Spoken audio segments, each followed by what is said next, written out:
পড়ছি আজকের গল্প মণিলাল গঙ্গোপাধ্যায়ের লেখা হরতনের গোলাম। তোমরা অনেক আশ্চর্য ঘটনা কানে শুনেছ, কিন্তু আমি চোখে দেখেছি এক অত্যাশ্চর্য অদ্ভুত ঘটনা। তখন আমার বয়স অল্প, বোধহয় 12-13। বৃন্দাবন, ডাকনাম বিনু। বিনু ছিল আমার সবচেয়ে ভালোবাসার বন্ধু। এক ক্লাসে পড়তুম, দিনরাত একসঙ্গে থাকতুম। সে ছাড়া আর কারোর সঙ্গে খেলতে কথা কইতে আমার ভালো লাগতো না। আমাদের পাশেই ছিল তাদের বাড়ি। তখন আমরা নতুন তাস খেলতে শিখেছি। বিনু সেবার একদিনের জন্য মামার বাড়ি গিয়ে বিন্তি খেলা শিখে এসেছিল। এসেই সে আমায় ওই খেলা শিখিয়ে দিলে। দুজনেই নতুন খেলিয়ে, কিন্তু বিনু 2-4 বাজি খেলেই পাকা ওস্তাদ হয়ে উঠল। আমি প্রায় প্রতি হাতেই তার কাছে হারতুম। কোথায় বা তাকে জিতেছি? স্কুলের লেখাপড়ার প্রাইজে, খেলাধুলোর প্রাইজে সে বরাবরই আমায় হারিয়ে এসেছে। এমনকি নিমন্ত্রণ খেতে বসেও কোনোদিন তাকে জিততে পারিনি। সে বরাবর আমার চেয়ে বেশি খেয়েছে। এক এক সময় সন্দেহ হতো আমার মায়ের স্নেহটিও বুঝি সে আমার চেয়ে বেশি করে জিতে নিলে। কিন্তু এতে আমার দুঃখ ছিল না, কারণ তাকে যে সত্যিই আমি ভালোবাসতুম। রোজ সন্ধ্যার পর স্কুলের পড়া শেষ করে খাওয়া দাওয়া সেরে নিয়ে আমরা দুই বন্ধুতে আমাদের সদর বাড়ির পশ্চিম কোণে ভাঙা নহবতখানার নিচের অন্ধকার ঘরটায় লুকিয়ে বসে তাস খেলতুম। এই ঘরটায় পুরাকালে কে থাকতো জানি না। এ বাড়ি যখন জমজমাট ছিল তখন হয়তো কর্তাদের সানাইওয়ালারা এখানে বসবাস করত। এখন এখানে দিনে রাতে কারো পায়ের ধুলো পড়ে না, এক চুপি চুপি আমাদের ছাড়া। এই ঘরটা আমাদের দুই বন্ধুর ভারী মনের মতো ঘর ছিল। এর মধ্যে বাড়ির ভেতরকার তাড়াহুড়ো এসে পৌঁছতে পারতো না।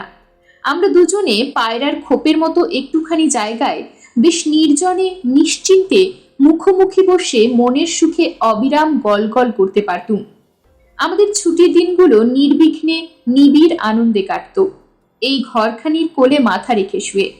বিনু নিজের হাতে ওই ঘরের একটি কোণ পরিষ্কার পরিচ্ছন্ন করে রাখত। এর কোনো আভরণ ছিল না। এর সমস্ত অভাব ও দৈন্যকে আমরা আমাদের অন্তরের আনন্দ দিয়ে ঢেকে রেখেছিলুম। নইলে সেই কঙ্কালসার জীর্ণ অন্ধকার কোটরের মধ্যে আমাদের কচি দুটো প্রাণ কিছুতেই তিষ্ঠতে পারত না। বিনু মামার বাড়ি থেকে একজোড়া তাস সংগ্রহ করে এনেছিল, বোধহয় তার মামাদের আড্ডার পরিত্যক্ত তাস।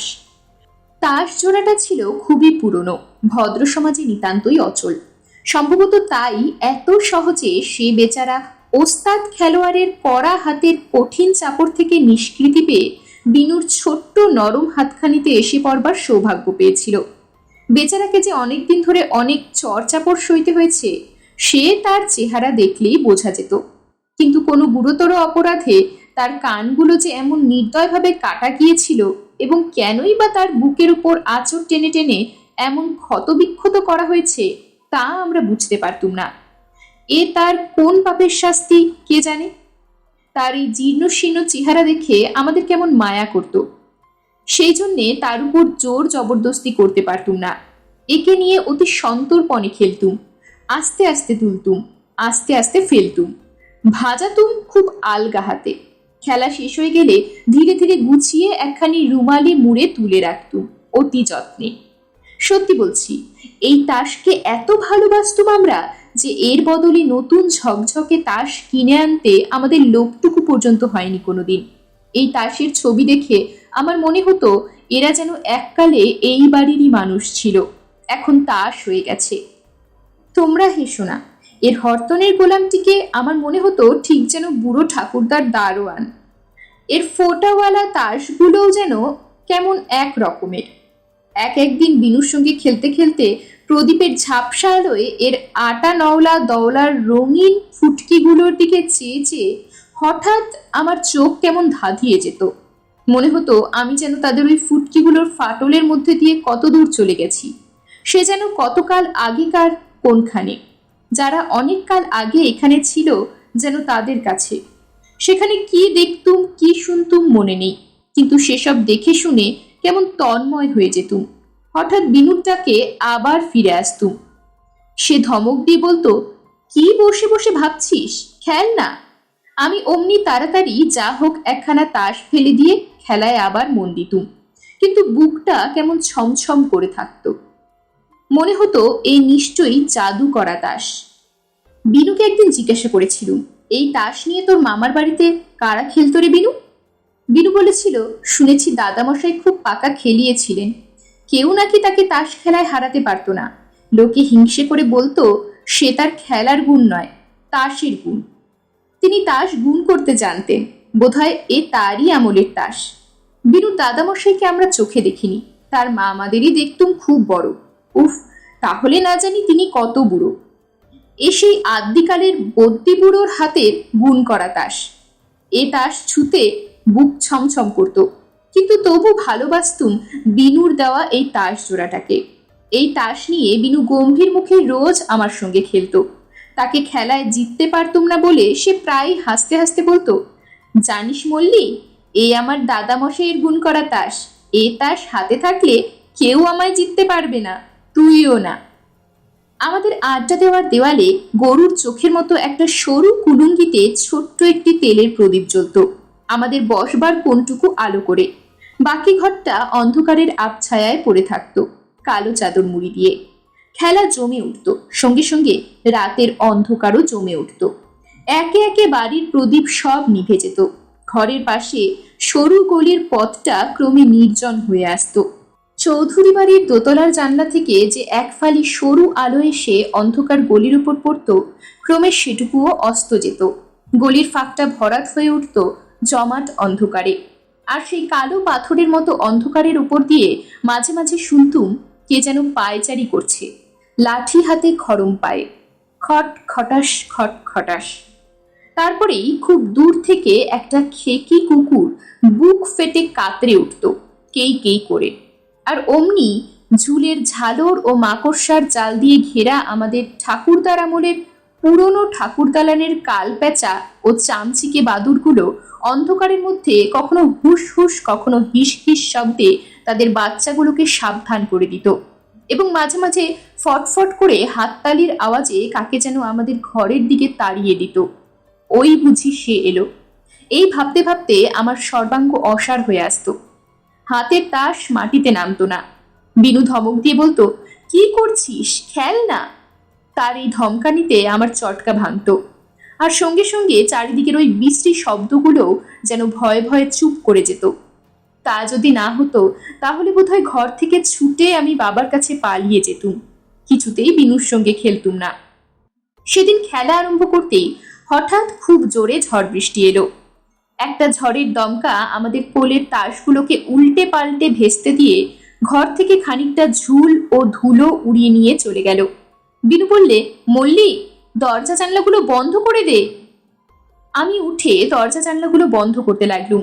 পশ্চিমের জানলাটায় হাত দিতেই কে যেন সজোরে আমার হাতে একটা ঝাঁকানি দিয়ে শেক হ্যান্ড করে চলে গেল। আমি তাড়াতাড়ি হাতটা ঘরের ভিতরে ঢুকিয়ে নিলাম, কিছু বুঝতে পারলুম না। বুকটা ধুক ধুক করতে লাগলো। খেলতে বসেই সে বাজি জিতলুম।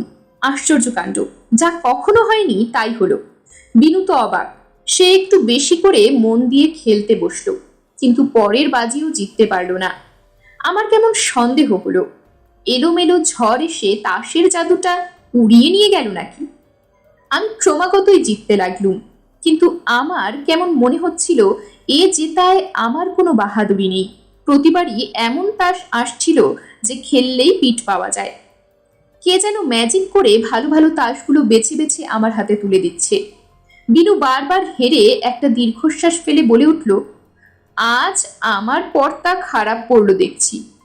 তার এই দীর্ঘশ্বাসটি আমার বুকে গিয়ে বাজল। আমি চঞ্চল হয়ে উঠলুম। আমার মন কেঁদে বলতে লাগলো, আমি জিত চাই না, বিনু জিতুক। আমি ফন্দি করে বিনুকে জিতিয়ে দেওয়ার জন্যে হাক পাক করতে লাগলুম, কিন্তু কিছুতেই কিছু হলো না। আজকের ওই ঝড়ে কেমন যেন এলোমেলো হয়ে গেছে। বিনু ফেললে হরতনের বিবি, তাকে সেই পিঠটা দেবার জন্যে আমি তাড়াতাড়ি খেললুম গোলাম, কিন্তু পিঠ তোলবার সময় দেখা গেল গোলামটা চেহারা বদলে সাহেব হয়ে গেছে, কাজেই পিঠটা আমাকেই নিতে হলো। পরের হাতে আমি খেললুম চিরের 10। আমি জানতুম বিনু এ 10 ফোঁটার লাভ কিছুতেই ছাড়তে পারবে না, সে নিশ্চয়ই গোলাম দিয়ে পিঠটা নেবে। বিনু ফেললেও গোলাম, কিন্তু আমার 10খানা হঠাৎ 2 ফোঁটা চুরি করে কেমন করে যেন 8 হয়ে গেল। আমি কিছুতেই বুঝতে পারলুম না। আমি অবাক। বিনু বাজি হেরে গো হয়ে বসে রইল। রাগ হলে বিনুর বড় বড় চোখ দুটো আরো বড় হয়ে উঠতে দেখেছি, কিন্তু আজ যেন অস্বাভাবিক রকম বড় হয়েছে বলে মনে হতে লাগলো। সেবারের খেলাতে হাতের ফ্রাই ইস্কাবনের 10খানার উপর চিরের সাতা পাশিয়ে দিতে গিয়ে যখন সেটা রঙের সাতার তুরুপ হয়ে গেল, তখন তার সেই হঠাৎ বড় হয়ে যাওয়া চোখ দুটো কেমন একরকম ভাবে বিস্ফারিত করে সে আমার দিকে চাইলে, যে সে চাহনিতে আমার সর্বশরীর ঝিম ঝিম করে এলো। বিনুকে ভয় ভয় বললুম, ভাই আর খেলে কাজ নেই, চল যাই। বিনু সে কথা কানেই তুললে না। ক্রমে রাত গভীর হয়ে এলো। মনে হলো বাড়ির সবাই ঘুমিয়েছে। আমাদের এ ঘরখানারও যেন ঘুম ধরেছে। এর দরজা জানলা ইট কাঠ ঘুমে ঢুলছে। প্রদীপের আলোটা থেকে থেকে কেবল হাই তুলছে। কড়িকাঠের খোপে খাপে চড়াই পাখিগুলো গল্প শেষ করে শুয়ে পড়েছে। চারিদিক নিস্তব্ধ নিঝুম। হাতের তাসগুলোর দিকে চেয়ে দেখি সাহেব বিবিদের চেহারা ঘুমে জড়িয়ে আসছে। ক্রমে মনে হলো সমস্ত পৃথিবীটাই যেন ঘুমের কোলে দুলছে ঝুমঝুম করে। আমিও তার সঙ্গে দুলতে লাগলুম, ঝুমঝুম। হঠাৎ চটকা ভাঙল চৌধুরী বাড়ির ঘড়ির শব্দে। টং। সেই শব্দ অন্ধকারের ঘুম ভাঙাতে ভাঙাতে অনেক দূর চলে গেল। ও কি, ও কিসের শব্দ? কড়িকাঠের কাছে ওই কোণের গর্ত থেকে খেয়ে অমন বৃষ্টি সুরে নিঃশ্বাস টানছে। আমি চমকে উঠে বিনুকে জিজ্ঞাসা করলুম, ও কিসের শব্দ ভাই? বিনু কথা কইল না, শুধু তাস থেকে চোখ তুলে কড়িকাঠের দিকে চাইলে। আর আমার মনে হলো তার সেই ড্যাবডেবে চাহনিটা চোখ থেকে ঠিকরে বেরিয়ে কড়িকাঠের অন্ধকার কোণে গিয়ে এঁটে রইল, জল জল করে চেয়ে আমার দিকে। বিনুকে আমি কান্নার সুরে বললুম, ভাই আমার বড় ঘুম পেয়েছে। বিনু বললে, আচ্ছা আর 2 হাত খেল। আমি চমকে উঠলুম তার গলা শুনে। কি গম্ভীর আওয়াজ! এ তো বিনুর গলা নয়। কে তার গলার ভিতর থেকে কথা কইলে? কোনো রকমে এই 2 হাত খেলা এখন শেষ করতে পারলে বাঁচি। কোনো দিকে কান দেবার, কোনো দিকে চোখ দেবার আমার আর সাহস হচ্ছিল না। ইচ্ছা হচ্ছিল এই তাস দিয়ে চোখ কান ঢেকে ফেলি। আমি চোখের খুব কাছে তাস এনে এক মনে খেলতে লাগলুম।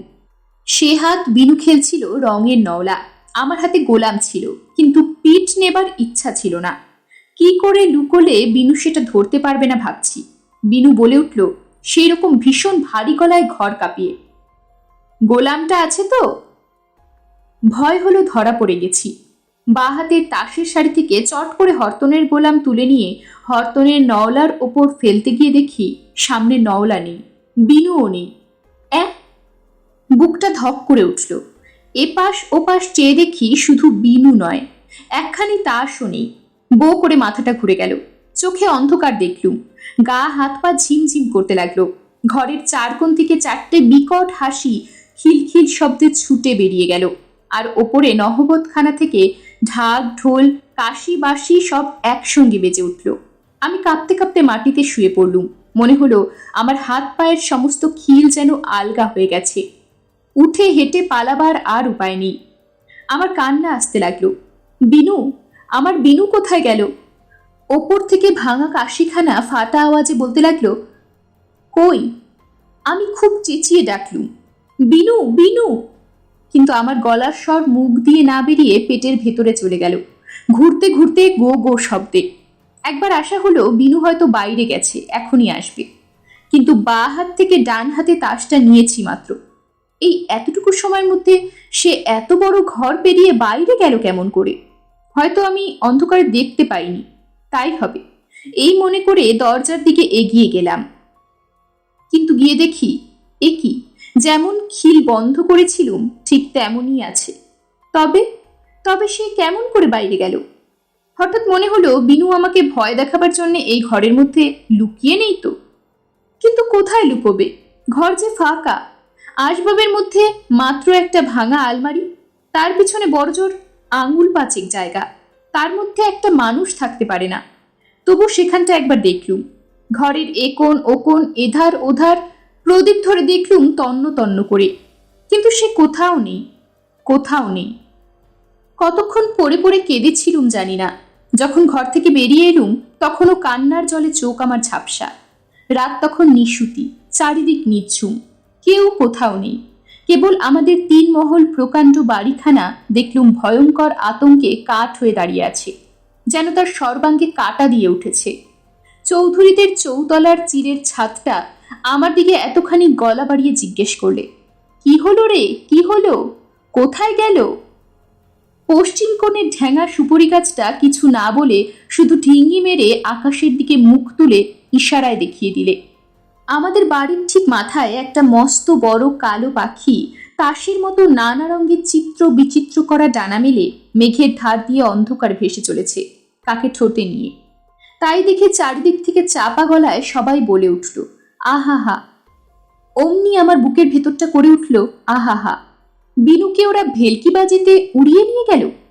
ভাবতে ভাবতে আমার চোখের সামনে থেকে যেন সব একে একে মুছে আসতে লাগলো। পায়ের তলা থেকে পৃথিবীটা ধীরে ধীরে সরে যেতে লাগলো। আমি যেন অতল অন্ধকারের মধ্যে ডুবতে লাগলুম। তারপর মনে পড়ে অন্ধকারে চেনা পথ ধরে বাড়ির ভেতরের দিকে যাচ্ছিলুম। হঠাৎ কানে এলো তাস পেটার শব্দ, চটাস চটাস। এত রাত্রে এখানে অন্ধকারে তাস খেলে কে? মুহূর্তের মধ্যে আমার চলা বন্ধ হয়ে গেল। আমি স্থির হয়ে দাঁড়িয়ে শুনতে লাগলুম। বারান্দার পশ্চিম কোণে ঘুটঘুটে অন্ধকারের মধ্যে আমাদের খাজনা ঘর। দিনের বেলা এর সামনে দিয়ে যেতে আমাদের গা ছমছম করে, সেই জন্যে এদিকটা আমরা কেউ মারাতুম না। আমাদের বিশ্বাস, যত রাজ্যের ভূত প্রেত ওইখানে বাসা বেঁধে মনের সুখে ঘর কন্যা করছে। আমরা ওই মহলাটা তাদের ছেড়ে দিয়েছিলুম। সেখানে কোশমিন কালে সকাল সন্ধ্যায় আলো গঙ্গা জল পড়তো না, ঝাঁটও কেউ দিত না। এই খাজনা ঘর যে কতকালের তা কেউ জানতো না। বাড়ির মধ্যে সবচেয়ে পুরনো এই জায়গাটা। শোনা যায় ঠাকুরদাদার যিনি ঠাকুরদাদা ছিলেন তার আমলে জমিদারির খাজনা এলে এই ঘরে গচ্ছিত রাখা হতো। মাটির তলায় একটা চৌখুপির মধ্যে সরু সুরঙ্গের মতো এই ঘর। সামনে মোটা মোটা লোহার গারদ দেওয়া খাঁচার মতো দরজা, পিতলের শিকল দিয়ে আষ্টে পৃষ্ঠে জড়ানো। সামনে দাঁড়ালে একটা স্যাঁতস্যাঁতে পচা গন্ধ নাকে আসে, আর চোখে পড়ে কালি ঝুলি মাখা একটা অন্ধকারের কুণ্ডলী, দিন রাত ঘূর্ণির মতো ঘুরছে। এই ঘর কতকাল যে খোলা হয়নি তার ঠিক নেই। খোলবার দরকারই হয়নি, কারণ বহুদিন হলো আমাদের সে জমিদারি নেই, তার খাজনাও আর আসে না। ঠাকুমার মুখে গল্প শুনেছি, আমার ঠাকুরদাদার যিনি দাদামশাই ছিলেন তার অগাধ টাকা ছিল। একটা রাজা রাজরার তেমন থাকে না, কিন্তু তিনি ভারী কৃপণ ছিলেন। একটি পয়সাও কাউকে প্রাণ থাকতে দিতে পারতেন না, এমনকি নিজের ছেলে মেয়েকেও নয়। তিনি কেবল টাকার পর টাকা বাক্স করে জমা করে চলতেন। লোকে টাকা খরচ করে নাম কেনে, তিনি টাকা না খরচ করার বাহাদুরিতে লোকের কাছে খেতাব পেয়েছিলেন। টাকার উপর তার এমন মায়া ছিল যে পাছে মারা যাবার পর তার টাকা খরচ হয়ে যায়, এই ভয়ে তিনি তার যথাসর্বস্ব জকের হাতে সমর্পণ করে যান, যার কাছ থেকে একটি কানা করিও বার হবার জো নেই। এই জকের কাহিনী একটা মস্ত বড় গল্প।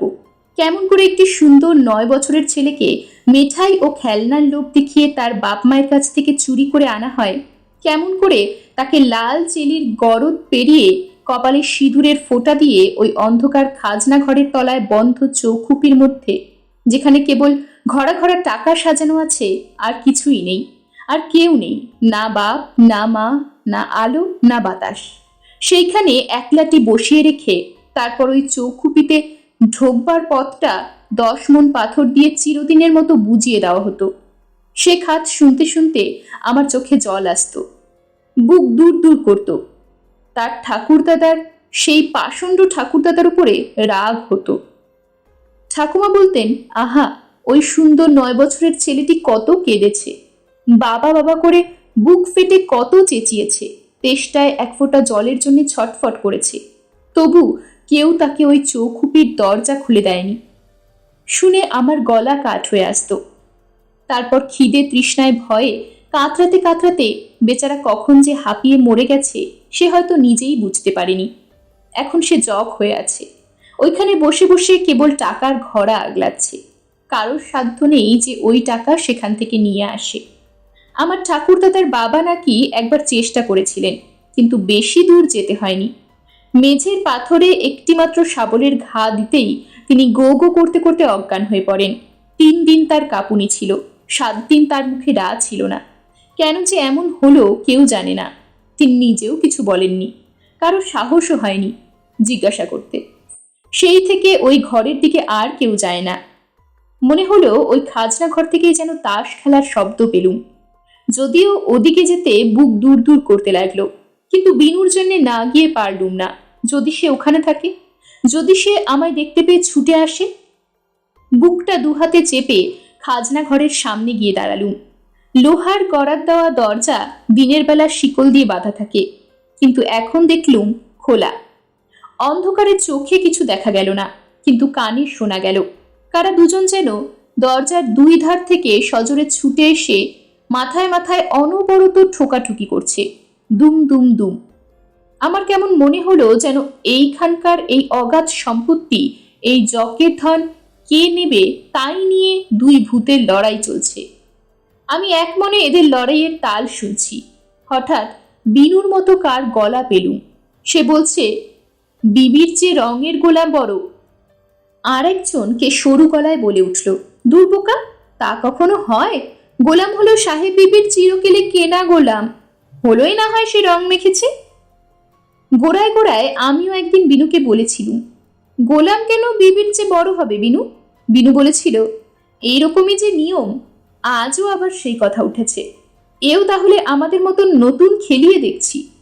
আবার শুনলুম, তুই কিছু খেলতে পারিস না, মল্লি তোর চেয়ে ঢের ভালো খেলে।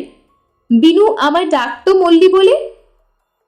মনে হলো আমার যখন নাম করছে তো তখন নিশ্চয়ই বিনু। বিনুর গলায় আমার নাম শুনে ওই ঘরের মধ্যে ছুটে যাবার জন্যে আমার প্রাণটা আকুলি বিকুলি করতে লাগলো, কিন্তু পারলুম না। ভয় হলো পাছে ওই দুটো পাগলা ভূতের মাথা ঠোকাঠুকির মধ্যে পড়ে থেতলে যাই। আমি চুপ করে সেখানে দাঁড়িয়ে রইলুম। হঠাৎ অন্য লোকটা চেঁচিয়ে উঠল, হরতনের গোলাম কোথায় গেল? হরতনের গোলাম? ভারী আশ্চর্য, এই ছিল এই নেই, চোখের পাতা ফেলতে না ফেলতেই উড়ে গেল। আমার ভারী হাসি পেল। ওই জাদু করা তাস এদের সঙ্গেও জাদু খেলছে দেখছি। বিনু বলে উঠল, হরতনের গোলাম? সে তো মল্লির হাতে। আমি নিজের হাতের দিকে চেয়ে দেখি, সত্যি তো, সেই হরতনের গোলাম যা দিয়ে বিনুর নওলার পিঠ নিতে গিয়েছিলুম সেখানে আমার হাতেই রয়েছে তো। অন্য লোকটা বলে উঠল, ওই হ্যাঁ, মল্লিবাবুকে পাকড়কে লে আও। সেই শুনে আমি তাড়াতাড়ি হরতনের গোলামখানা খাজনা ঘরের ভেতর ছুড়ে দিয়ে এক ছুটে নিজের শোবার ঘরে পালিয়ে গেলুম। ঘরে এসেও ভয়ে বুকটা ধকধক করতে লাগলো। এই বুঝি সে এসে আমায় জাপটে ধরে নিয়ে যায়। আমি পা থেকে মাথা পর্যন্ত চাদর মুড়ি দিয়ে মরার মতো পড়ে রইলুম। খানিকক্ষণ কেউ এলো না। তারপর কে একজন খসখস শব্দে বারান্দা দিয়ে চলে গেল। বোধহয় আমার ঘর চিনতে পারলে না। আমি হাঁপ ছেড়ে বাঁচলুম, নিশ্চিত হয়ে পাশ ফিরতে যাচ্ছি। এমন সময় কে আবার তড়াক করে লাফিয়ে আমার বিছানায় উঠল। আমি ভয়ে কাট। যে এলো সে খানিক বিছানার এদিক ওদিক ঘুরে ঘুরে আমার গা শুকে শুকে বেড়াতে লাগলো। তারপর আমার মাথার কাছে এসে মুখ ঢাকা চাদরখানা ধরে সজোরে টানতে লাগলো, মুখ খুলে দেখবে। ওরে বাবারে! আমি প্রাণপণে চাদরখানা আঁকড়ে রইলুম, কিছুতেই মুখ খুলতে দিলুম না। তারপর সে পায়ের দিকে গেল। তার নিঃশ্বাসের হাওয়ায় আমার পা দুখানা ঠান্ডা হিম হয়ে এলো। আমার পা ধরে হিড় হিড় করে টেনে নিয়ে যাবে না তো? ভয়ে পা গুটিয়ে নেবার চেষ্টা করলুম, পারলুম না। খানিকক্ষণ সে চুপ করে রইল, বোধহয় কি ভাবলে। তারপর আমার পাশে এসে ধূপ করে শুয়ে পড়ল। সর্বনাশ, এখন করি কি? কিন্তু ঠিক সেই সময় আমার পুষি বেড়ালটাও ম্যাও শব্দে ডেকে উঠতেই সে তড়াক করে বিছানা থেকে লাফিয়ে পালিয়ে গেল। পুষিকে কাছে পেয়ে আমার ভয় অনেক ভেঙে গেল। তখন আবার বিনুর ভাবনা এলো, তাহলে সত্যি কি বিনুকে ওরা ওইখানে ওই চৌখুপির মধ্যে নিয়ে গেল? সেখান থেকে সে পালিয়ে আসবে কি করে? এই সব ভাবছি। হঠাৎ সে কানের কাছে মুখ এনে খুব চুপি চুপি ডাকলে, মল্লি, ভাই মল্লি, বিনুর কাছে যাবে? বিনুর কাছে? আমি ধর্মর করে উঠে বসলুম। বিনুর কাছে যাবার জন্যে বুকটা লাফিয়ে উঠল, কিন্তু ভারী ভয় হতে লাগলো, যদি আর ফিরে আসতে না পারি। সে তখন বললে, ভয় কি, চলো না, বিনু তোমার জন্যে বড় কাঁদছে। বিনুর কান্নার কথা শুনে বুক ফেটে যেতে লাগলো। আমি ফোপাতে ফোপাতে বলতে লাগলুম, ওগো, তোমার দুটি পায়ে পড়ি, বিনুকে এবার ফিরিয়ে এনে দাও। বিনুর জন্য আমার বড্ড মন কেমন করছে। আমার কান্না শুনে সে চুপি চুপি ঘর থেকে বেরিয়ে গেল। যাবার সময় দেখলুম একটা মস্ত পাগড়িওয়ালা চেহারা, ঠিক যেন হরতনের গোলাম। এই হরতনের গোলামটিকে তাসের মধ্যে সবচেয়ে আমি বেশি ভালোবাসতুম। আমাদের বাড়িতে যে বুড়ো থুত্তুরে দারোয়ান ছিল ঠাকুরদার আমলের, তাকে খুব ছেলেবেলায় দেখেছিলুম। অল্প অল্প তার চেহারা মনে পড়ে, কিন্তু বেশ মনে আছে রোজ সকালে সে একটি করে রসমুন্ডি আমায় খাওয়াতো। কি মিষ্টি লাগতো সেই রসমুন্ডি, এখনো যেন তার স্বাদ মুখে লেগে আছে। আমার মনে হলো এই হরতনের গোলাম যেন সেই বুড়ো দারোয়ান। এখন তাসের ছবি হয়ে গেছে। সে বোধহয় আমার কান্না দেখে লাঠি হাতে বিনুকে খুঁজে আনতে গেল। আবছায়ার মতো মনে পড়ে ছেলেবেলায় আমার পুষি বেড়ালটা হারিয়ে যেতে আমার কান্না দেখে সে এমনি করে একদিন তাকে খুঁজে আনতে বেরিয়েছিল। কতক্ষণ গেল, ঘরের ঘড়িটা টক টক শব্দ করতে করতে কত দূর চলে গেল। মনের মধ্যে কত ভাবনা এলো গেল, তবু বিনু এলো না। হায়, সে কি আর আসবে? ওই ভয়ঙ্কর চৌখুপি ঘর, যার সামনে দুটো ভীষণ ভূত মাথা ঠুকাঠুকি করছে অনবরত, সেখান থেকে বিনুকে কে উদ্ধার করে আনবে? ভাবতে ভাবতে আমার শরীর এলিয়ে আসতে লাগলো, চোখের পাতা জড়িয়ে আসতে লাগলো। কপালে যেন কে নরম ঠান্ডা হাত বুলিয়ে দিলে, আর অমনি এক নিমেষে মনে হলো আমি যেন একখানা তাসের উপর শুয়ে কোথায় চলেছি, হাওয়ার সঙ্গে ভেসে ভেসে। তাসখানা ভাসতে ভাসতে এসে আমায় একটা চারিদিক আটা অন্ধকার ঘরের মধ্যে নামিয়ে দিলে। দেখলুম সেই অন্ধকার ঘরে বসে দুজন এক মনে তাস খেলছে, বিনু আর একটি ছোট্ট ছেলে, সুন্দর দেখতে, থোকা থোকা কোকড়া চুল চাঁদের মতো কপালের উপর ছড়িয়ে পড়েছে, ঠিক যেন বিনুর ছোট ভাইটি। বিনু তার সঙ্গে খেলতে লাগলো, আমার দিকে একবার চেয়েও দেখলে না। আমার ভারী রাগ হলো, হিংসেও হলো। এরই মধ্যে এর সঙ্গে এত ভাব! আমি মুখ গো করে রইলুম। ছেলেটি একবার তাস থেকে মুখ তুলে মিষ্টি সুরে জিজ্ঞেস করলে, এ কে বিনু? বিনু গম্ভীর গলায় বললে, ও মল্লি। সে বললে, বেশ হলো, আমরা তিনটি ভাইয়ে কেমন একসঙ্গে এখানে থাকবো। আমি রাগে চিৎকার করে উঠলুম, না না, আমি এখানে কিছুতেই থাকবো না। অমনি হরতনের গোলাম এসে আমায় পিঠে করে তুলে নিলে। বিনু সেটার উপর লাফিয়ে চড়তেই সেখানে ভারী হয়ে মাটিতে পড়ে গেল। মজা দেখে ছেলেটি খিলখিল করে হেসে উঠল। বিনু বললে, দাঁড়া, আমরা তিনজনেই একসঙ্গে যাব, বলে ছেলেটির কানে কানে কি বললে। ছেলেটি বললে, চলো যাই, কিন্তু উঠে দাঁড়াতে গিয়েই ধূপ করে পড়ে গেল। দিনরাত এক জায়গায় বসে থেকে থেকে তার পা অসাড় হয়ে গেছে। বিনু তাকে কোলে করে তুলে নিয়ে সোজা হয়ে দাঁড়ালো। তাসগুলোকে কি বললে, তারা ফসফস করে উড়ে এসে পাখির মতো ডানা ছড়িয়ে দাঁড়ালো। আমরা উড়তে যাচ্ছি এমন সময় কড়িকার থেকে দুটো কালো চামচিকে এসে তাসগুলোর উপর ঝাঁপিয়ে পড়ল।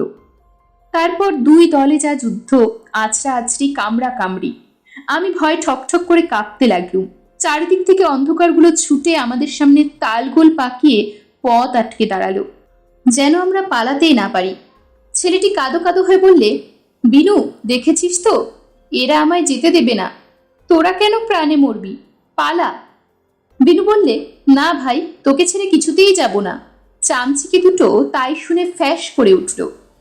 এমন সময় হরতনের গোলামটা ছুটে গিয়ে একটা চামচিকের পেটে সজোরে এক ঘুষি বসিয়ে দিলে। চামচিকেটা তার ধারালো নখ দিয়ে হরতনের গোলামখানাকে আঁকড়ে ধরে মাটিতে গড়িয়ে পড়ল, আর সেই ফাঁকে অন্য তাসগুলো আমাকে নিয়ে উড়ে পালালো। বিনু আর সেই ছেলেটি দেখলুম সেই ঝটপটির মধ্যে হিমশিম খাচ্ছে। আমি তাসের উপর থেকে হাত বাড়িয়ে বিনুকে ডাকতে লাগলুম, বিনু আয় আয়। বিনু আমার দিকে ফিরেই চাইল না, ছেলেটাকে নিয়ে ব্যস্ত হয়ে রইল। আমার কান্না পেতে লাগলো।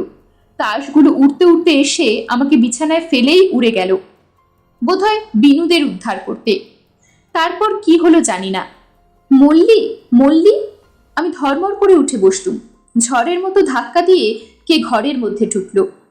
সকালের আলোয় ঘরটা আলো হয়ে উঠল। মনে হলো যেন একটা প্রকাণ্ড দুঃস্বপ্ন কেটে গেল। আমি ছুটে গিয়ে দু হাতে বিনুর গলা জড়িয়ে ধরলুম। বিনু, এসেছিস ভাই, এসেছিস? সে বললে, আসবো না তো কি, তুই স্টুপিড, এত বেলা অবধি ঘুমোচ্ছিস কেন? আমি বললুম, কখন এলি ভাই? সে বললে, অনেকক্ষণ, তোকে ডেকে ডেকে আমার গলা চিড়ে গেল। তোর আজ হয়েছে কি, চোখ অমন রাঙা কেন? আমার ধাঁধা লাগলো, বিনু তো সবই জানে, তবে এমন আশ্চর্য হচ্ছে কেন?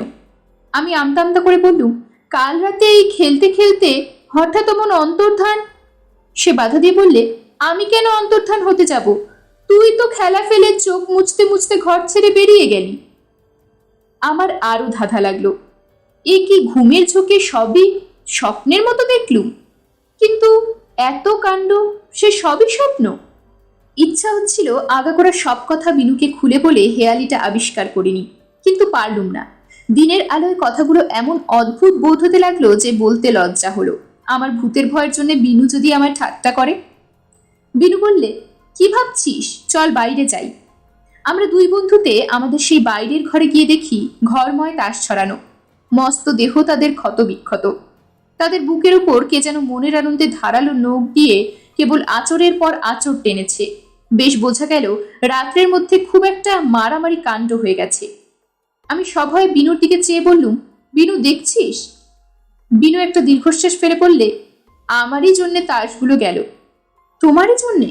তার মানে সেই চৌখুপি ঘর থেকে তোমাকে উদ্ধার করবার জন্যে? তাহলে তো সবই ঠিক। কিন্তু বিনুর মুখ দেখে কিছু বুঝতে পারলুম না। একটু ইশারা পাবার আশায় আমি বিনুকে আবার জিজ্ঞাসা করলুম, কি করে এমন হলো বিনু? বিনু কোনো জবাব দিলে না, শুধু আঙুল দিয়ে ভাঙা আলমারিটা দেখিয়ে দিলে। আমি আলমারি খুলতেই একরাশ আরশোলা ফরফর করে ঘরময় ছড়িয়ে পড়ল। তারপর ডানা মেলে উড়ে অন্ধকার কোণের একটা গর্ত দিয়ে কোথায় চলে গেল, বোধহয় মাটির তলা দিয়ে সেই চৌখুপির মধ্যে। আমি হতভম্ব হয়ে চেয়ে রইলুম। বিনু বললে, তাসগুলো কুড়ো। আমি তাসগুলো কুড়িয়ে গুছিয়ে দেখি সবই আছে, কেবল একখানা নেই, সেই হরতনের গোলাম। তবে এই তো ঠিক মিলেছে, সেই হরতনের গোলাম যাকে নিয়ে কাল রাতের ওই সমস্ত অদ্ভুত ঘটনার উৎপত্তি। সে নেই কেন? সে গেল কোথা? সে কোথায় আছে আমি জানি। সে আছে সেইখানে, সেই চারিদিক বন্ধ চৌখুপির মধ্যে, যেখানে সেই 9 বছরের সুন্দর ছেলেটি চিরদিন একা অন্ধকারে বসে আছে। কালকের সব কাণ্ড বিনু নিশ্চয়ই ভুলে গেছে।